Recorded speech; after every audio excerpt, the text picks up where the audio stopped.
जो कुछ भी ये लोग नगर सेवक जा रहे हैं एमआईएम के अंदर, पहले जो थे तो अशोक राव चौहान के सहारे में थे। उनको मालूम था कि भाई यहाँ पर कोई नहीं तो कोई नहीं, अशोक चौहान साहब काम करते हैं। इस वजह से अशोक राव चौहान के नाम से उन्होंने नगर सेवक बने थे। अब 30 साल में 3 बोर मारेंगे और बोलेंगे 50 बोर मारे तो उससे मसला हल थोड़ी होने वाला है। बाकी भी तो मसले हैं ना। और हमारे समाज के अंदर सूद वालों का, जुए वालों का ना पानी चलता ना पैसा चलता।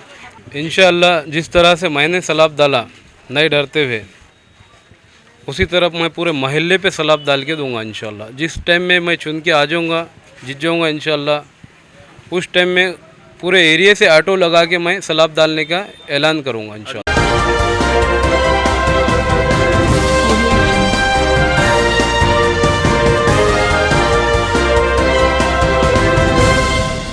अस्सलाम वालेकुम। माझा महाराष्ट्र न्यूज़ लाइव में आप सभी का स्वागत है मेरे भाइयों। आज हम प्रभाग क्रमांक 18 खड़गपुरा में आए हुए। यहाँ पर मिर्ज़ा शब्बर बेग के आज एक लोगों ने रैली निकाले और उसके अलावा उनका गुलपोशी भी किए। दरगाह हज़रत दुल्हे शाह रहमान दरगाह पर चादर चढ़ाकर आज रैली निकाली गई, जिसमें कई नौजवानों ने शिरकत की और उसके बाद इसके अंदर सत्कार भी किए। जानते हैं कि जिस तरीके से मिर्ज़ा शब्बर बेग ने कहीं विकास काम किए, कई लोगों की मदद किए और उन्होंने बीजेपी में प्रवेश भी किए। उसके बाद आज वो बीजेपी से इच्छुक उम्मीदवार है और बीजेपी से उन्होंने टिकट भी मांगे। और उसके बाद उनसे जानते हैं कि अगर से बीजेपी टिकट नहीं देती है तो उसके बाद उनका क्या रुझान रहेगा और उनके साथ में कौन साथी है जो 4 नगर सेवक जो 18 नंबर प्रभाग से खड़े हुए। आज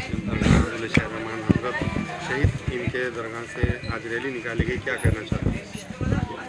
हज़रत दुल्हे शाह रहमान रहमतुल्लाह अलैह शहीद, इसलिए हमने रैली निकाले। वो बुजुर्गान दीन है, उनकी बरकत से हमारी जो कुछ भी पहचान है, उनकी दुआओं के सदक़े तोफ़ील में और मुसलमानों के सदक़े तोफ़ील में अल्लाह ने मुझको नवाजा है।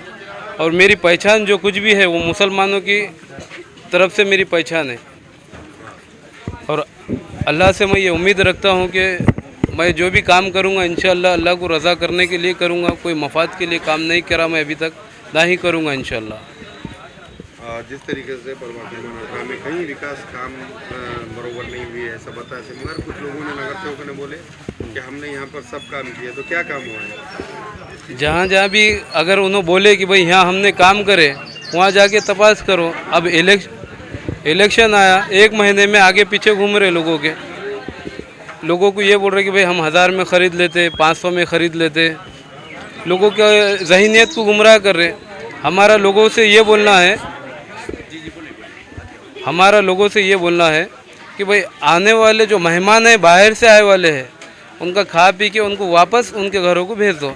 जो कुछ भी उन्होंने बिल्डिंग बने, घर बने, गाड़ियाँ लिए, वो सब तुम्हारे पैसों से, तुम्हारे हक़ से लिए वाला है।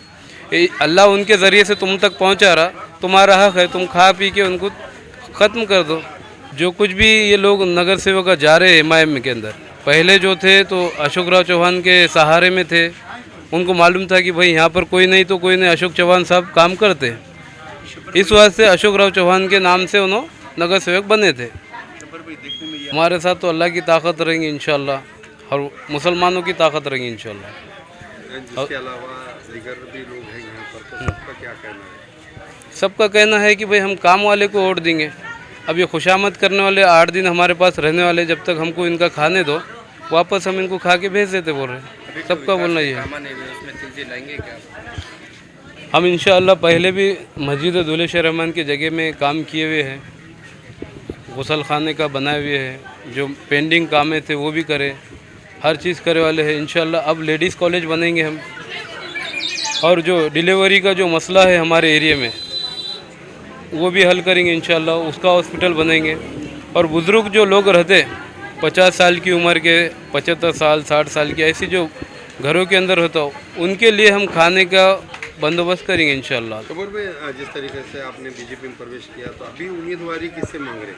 अभी बीजेपी से मांग रहे हैं हम। तो कई लोगों का ऐसा माजी नगर सेवकों का बोलना है कि वो शब्बर गुनहगार है और उसको टिकट मत दो, बीजेपी ऐसी अफवाह चढ़ी, इस पर क्या कहेंगे? अब कानून जो फैसला करेंगे वो मंजूर है हमारे। ये लोग जो बोल रहे थे इन्हों को वोट से मिलेगा, उन पे तो सब पे कैसा है ना, मेरे से ज़्यादा तो उन पे कैसा है। कौम के खाने वालों पे कैसा है, बेवा बेकसों के पैसे खाने पे कैसा है, रोडों के नालियों के पैसे खाने के कैसा है, नालों के कैसा है, ब्रिजों के केस आए, उन पे भी तो केस है ना। अभी कुछ पिछले दिनों हमने देखा कि बोर मारने का सिस्टम बड़ा जोर में चला। अब लोगों को ज़रूरत थी, लोगों ने बोले कि बोर मारे, और उनको भी ज़रूरत थी लोगों की, इसलिए इमरजेंसी में लोगों को राज़ी करने के लिए बोर मारे उन्होंने। 6 साल के बाद अब 30 साल में 3 बोर मारेंगे और बोलेंगे 50 बोर मारे, तो उससे मसला हल थोड़ी होने वाला है। बाकी भी तो मसले हैं ना। और हमारे समाज के अंदर सूद वालों का, जुए वालों का ना पानी चलता ना पैसा चलता, ना उनसे उसके पानी से ना वज़ू होता हमारा, ना इफ्तार होती ना गुसल होता। तो हमारे समाज के लोगों को ये सब जानकारी रखना चाहिए कि भाई अपन जो पानी मार रहा वो आदमी कौन है, किस वजह से मार रहा, गरज है उसको। उन्होंने अभी तक कितनों का मुस्तकबिल बनाया, ये देखो। लोग बोल रहे उन्हें महापौर था, उन्हें ये था, उन्हें वो था। तो महापौर रहे जब, उन्हें कितने लोगों का फ़ायदा करा, 1513 लोगों को गुमराह कर रहा, और लोग गुमराह हो रहे भी।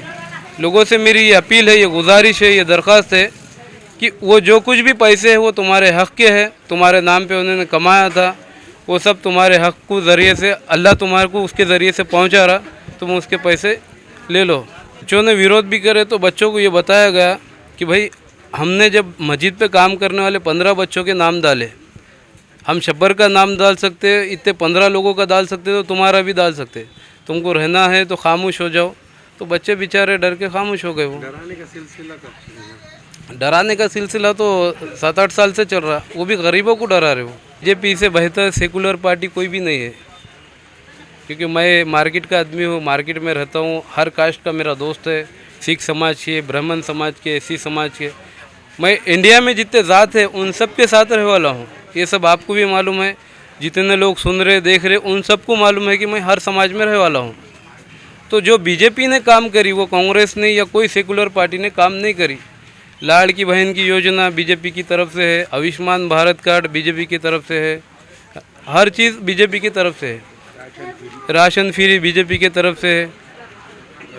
शबीर भाई, एक सवाल ये है कि लोग ये तवक्को रखते हैं कि उनकी लड़ाई एक आम आदमी लड़ना आम दिनों में, मगर इलेक्शन के दिनों में कोई पैसे वाला आता या कोई दिग्गज आता तो उसके पीछे लग जाते हैं और उसकी वाहवाही करते। तो आप पब्लिक से क्या अपील करेंगे कि जो हमेशा लोगों के दरमियान रहता है उसका साथ दो, या ऐसे टाइम पे आने वालों को? नहीं, पब्लिक तो मासूम है। पब्लिक मगर उन 4-2 दलाल जो घूमते आगे पीछे, जो अपने मफाद के लिए लोगों के मुंडिया गिना के पैसे लेते, वैसों के गुमराह, उनकी वैसों के बातों में ना आते हुए पब्लिक सही फैसला करना चाहिए कि भाई अपने कामों में बेहतर कौन है, कौन नहीं है, कौन काम में आ सकता, कौन अपने एरिया में रह के घर बनाया, कौन अपने एरिया से अपने पैसे कमा के बाहर घर बनाए वाले हैं। पब्लिक का हमारा ये बोलना है कि पब्लिक ये चीज़ों पे ख्याल रखना चाहिए। खबर में आखिरी सवाल, जिस तरीके से बीजेपी से आप मांगे उम्मीदवारी नहीं मिलती है, तो बीजेपी से मिलती है तो हम लड़ेंगे इंशाल्लाह, मगर दूसरे का सपोर्ट नहीं करेंगे कभी। इंशाल्लाह जिस तरह से मैंने सलाब डाला नहीं डरते हुए, उसी तरह मैं पूरे महल्ले पे सलाब डाल के दूंगा इंशाल्लाह। जिस टाइम में मैं चुन के आ जाऊंगा, जीत जाऊंगा इंशाल्लाह, उस टाइम में पूरे एरिया से ऑटो लगा के मैं सलाब डालने का ऐलान करूंगा इंशाल्लाह। जो घरकुल योजना है, प्रधानमंत्री आवास योजना, वो योजना भी दिलाने के लिए पूरी कोशिश करेंगे इंशाल्लाह। पूरी कोशिश करेंगे। जो कौम के लिए, जो इंसानों के लिए काम होता वो पूरा करेंगे। उसके लिए कुछ भी करना पड़ा तो हम तैयार है। किसी से डरने का, करने का कोई काम नहीं है अपने पास। आपके साथ और इसका बोल दे तो ना लोग, जो बोलो इसमें।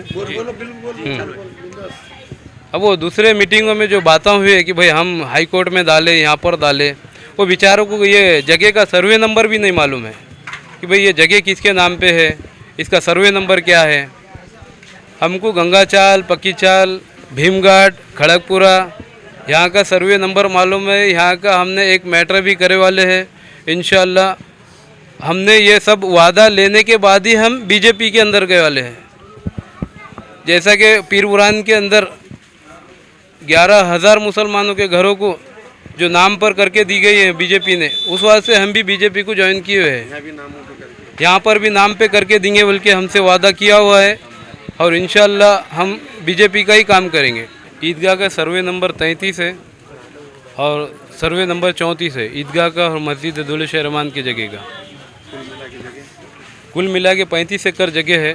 इसमें सब एक दूसरे के मिली भगत है और वही लोग ये कर रहे हैं इसमें, जो इसमें इन्वॉल्व है उन्हीं वही लोग मस्जिदों के काम रोक रहे, मस्जिदों के बाथरूम नहीं बनने दे रहे, मस्जिद पे सलाब गिरने नहीं दे रहे, मस्जिद का कोई नवा काम होने नहीं दे रहे, क्योंकि उनका सबका एक दूसरे का मफाद है उसके अंदर। दुकानें जो बनाए जा रहे हैं वो दुकानों का क्या है, नाले की जगह है वो। मस्जिद को दरगाह को कुछ पैसे काम आना, क्योंकि मस्जिद का चंदा बहुत दिन से बंद है वहाँ का, उस वास्ते वो दुकानें चालू कर रहे थे, वो भी दुकानों का काम रोक दिए। ईदगाह की जगह पे 2 एकड़ जगह पे कोई और कब्जा भी है, वो भी वो रघु का है, रघु का है। अभी दूसरे ने टीन शेड मारा वहाँ पर। ये जितने वहाँ पे प्लॉटिंग बेचे वो घुमाकर नंगा नाच करें, उसके लिए फर्स्ट काम। इंशाल्लाह मैं जिस दिन भी चुन के आ जाऊँगा, ये तुम सबके सामने वादा है, सबसे पहले मैं जीसीपी लेके वो पूरा साफ़ कर दूंगा इंशाल्लाह। वहाँ पर कोई भी रंदो, वो अल्लाह के घर की जगह है और अल्लाह के घर की ही रहेंगी, उम्मत के काम में आने वाली जगह, उम्मत के काम में ही आएंगे इंशाल्लाह। सर्वे नंबर 42 है, 47 है और 44 है सर्वे नंबर, खड़गपुरे का, भीमघाट का और पक्की चाल का, ये सर्वे नंबर है। ये जगह उस्मान शाही मिल की है, उसका बाद में नाम ट्रांसफ़र करे NTC मिल रखे। हर घर बोलता है कि अब शब्बर बेग को ताज कोट देने का, हर घर बोलता है कि ये बारी को सब मेरे बहना भाइयाँ सब बुजुर्गों का हम वोट देंगे ये बारी को और हम कामयाब करेंगे। अब यहाँ से चालू है, हम अभी ऑनलाइन कर ली, कम से कम 1,500 से 2,000 राशन ऑनलाइन करे। अब यहाँ से हम राशन देना चालू करेंगे, मशीन डालेंगे और राशन मिलेंगे सबको। अशोक चौहान से मुलाकात हुई आपकी, उम्मीदवारी तो क्या हुआ, क्या बोले? अपन आश्वासन थी हम टिकट देंगे बोल के, परसों भी मिलने का था मैं अशोक चौहान से, बेले घर में हम चालू हम कम कर तुम्हारा बोल के बोले, अमर राजू घर से पहले बोले। शब्बर भाई पे जो लोग आरोप लगा रहे हैं उनको क्या जवाब देंगे आप? शब्बर बेग तो अच्छा आदमी, अच्छा काम करता हो, इंसान अच्छा है, वो सच से लड़ता हो, सच कैसे लड़ता है शब्बर बेग, वैसा गलत आदमी नहीं है। कॉलेज शिक्षणासोबतच करा नोकरीची तयारी। MSCIT ला प्रवेश घ्या आणि व्हा जॉब रेडी। MSCIT आंतरराष्ट्रीय दर्जा। ताज्या बातम्या पाहण्यासाठी माझा महाराष्ट्र लाईव्ह या आमच्या न्यूज चॅनलला सबस्क्राईब करा। व्हिडिओ आवडल्यास व्हिडिओला लाईक आणि शेअर